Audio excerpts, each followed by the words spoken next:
Não estou exagerando no que eu vou dizer aqui. Essa é uma das coisas mais incríveis que eu já ouvi. O cara resumiu todo o evangelho nesse vídeo e tudo aquilo que a gente tem alertado nesses tempos.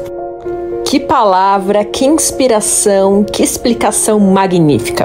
Compartilhe com todo mundo. Quando nós vemos, por exemplo, a parábola dos convidados à festa, temos aqueles que receberam o convite e não foram à festa. Temos aqueles que foram buscados na rua, vieram à festa, mas ainda tinha espaço. O Senhor mandou ir buscar coxos, cegos, surdos, mudos para ocupar a festa. E a casa ficou cheia. E tinha um na festa que não tinha roupas nupciais. Porque há pessoas que pulam mesmo. Só que a festa não podia continuar sem tirar primeiro aquele para fora. Então, nós temos essa possibilidade. Eu creio que o Dr. Descartes resumiu o que eu falo no despido, vestido e revestidos, né? Você não pode ir logo para o revestimento se você primeiro não for despido. Primeiro Deus te despe, depois te veste, depois te reveste. Então você precisa ir para a cruz onde Deus te despe. Você precisa ir para a sepultura onde Ele te veste. Depois ao cenáculo onde Ele te reveste. Então você não pode ir logo no revestimento do cenáculo se você não foi despido na cruz, nem vestido na sepultura. Porque quando nós vamos para a cruz encontramos um Jesus sem roupa. Quando vamos para a sepultura encontramos roupa sem Jesus. Mas é no cenáculo que encontramos a glória do seu Espírito lá. Então precisamos ser despidos na cruz, vestidos na sepultura, mas depois revestidos no... Se esse evento é sério, alguns tinham que ter humildade para dizer: epa, eu me revesti apressadamente, mas não fui na cruz receber salvação, nem fui na sepultura receber justificação. Porque a Bíblia diz que Jesus morreu para a remissão do nosso pecado, mas ressuscitou para a justificação. Então nós temos na cruz a remissão do pecado, na sepultura a remissão e no cenáculo o revestimento. Então você não pode passar o processo de Deus para a salvação, para não ter a surpresa depois de chegar no céu, depois de tanto esforço, tanto ministério criado, tanta igreja, e te dizer: não te conheço. Porque essa expressão conhecer na Bíblia, conhece profundidade. Conhecer, vemos isso primeira vez em Gênesis. Conheceu Adão e Eva e gerou. Porque para Deus conhecimento é relacionamento. Para Deus conhecimento é relacionamento. Mas não te esqueça da minha pergunta. A minha pergunta foi a questão dos dons. Eles adquirem-se. Como é que a gente procura os dons? É isso ali. Os dons do Espírito Santo, primeiro, precisam Não ser... quero lhe tirar o revestimento. Só estou a... Sim. Os dons do Espírito Santo são do Espírito Santo. O Espírito Santo é o Espírito de Jesus. O Espírito Santo é o Espírito de Deus. Ok? São formas de eu chamar. Se eu chamar o Espírito Santo, vou chamar do Espírito de Jesus, vou chamar do Espírito do Pai, do Espírito do Senhor. Então você não pode querer o Espírito alheio sem a pessoa. Você não pode querer coisas dele sem ele. Ok? Você não pode usar as coisas de Deus sem Deus. É dali que o doutor disse que você vem apenas como servo, esperando o salário, mas você não tem relacionamento de filho. Você não foi gerado. A todos quanto creram deles o poder de serem feitos filhos de Deus. Então não queira ser servo de Deus se você não é filho. Não queira simplesmente se meter no trabalho se você não se meteu em casa primeiro. Ok? O filho pródigo, quando voltou para casa, ele voltou para ser servo. Direi ao meu pai: faz-me um dos teus trabalhadores. O pai disse: não, aqui na minha casa só entra filho.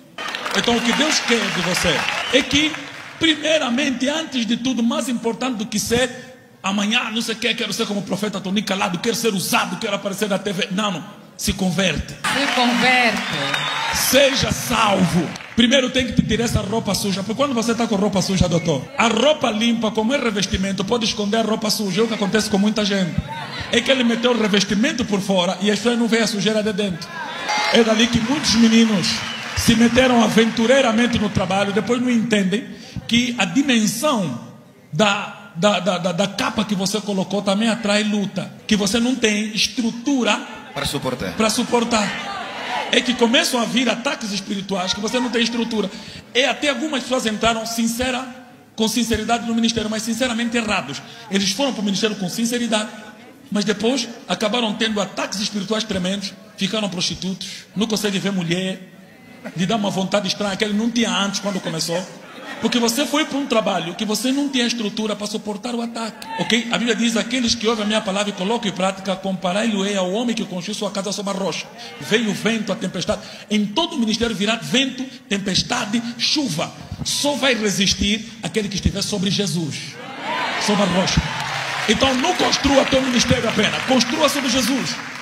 Então a minha resposta seria: não é possível, ou até essa possibilidade é muito perigosa de ser usado sem ser salvo. Então, nosso conselho é a mensagem da cruz. Seja justificado, salvação. Quando na justificação acontece o quê? Uma transformação interna. O velho homem é transformado. Quando você nasce de novo, você é nova criatura, é justo. Não é que você se tornou justo, mas a cruz te declarou justo. Agora que o mundo foi tirado, agora que você pela justificação foi tirado do mundo, você entra para a igreja, aprende doutrina para você entrar por um processo que nós chamamos de santificação. A justificação te tirou do mundo, mas a santificação tira o mundo de você. Porque você ainda tem hábitos maus. Então, já que o pecado saiu dentro de você, mas você ainda tem pecado fora. Na justificação, o pecado saiu dentro, mas na santificação eu evito pecados de fora. Só que eu luto isso toda a vida, porque tem um terceiro processo que chamamos de glorificação. Quando não temos nem pecado dentro, nem pecado fora. Porque o mundo agora é novo. É isso que chamamos glorificação, porque nos será dado um novo corpo. Só que ainda estamos no corpo antigo. Tem pecados de fora. Só que eu já tenho um espírito novo, não tem pecado dentro. Essa é a diferença entre quem é salvo antes de ser usado e quem só é usado sem ser salvo. Há uns são os que se chamam obreiros, outros são aqueles que foram chamados para ser obreiros. Por isso Jesus diz assim: a seara é grande, mas poucos são os ceifeiros. E olha o que Jesus fala, não diz assim, façam obreiros, diz assim, roguem ao Pai para que envie obreiros. Porque não é a igreja que faz obreiros para Deus, é Deus que faz obreiros para a igreja.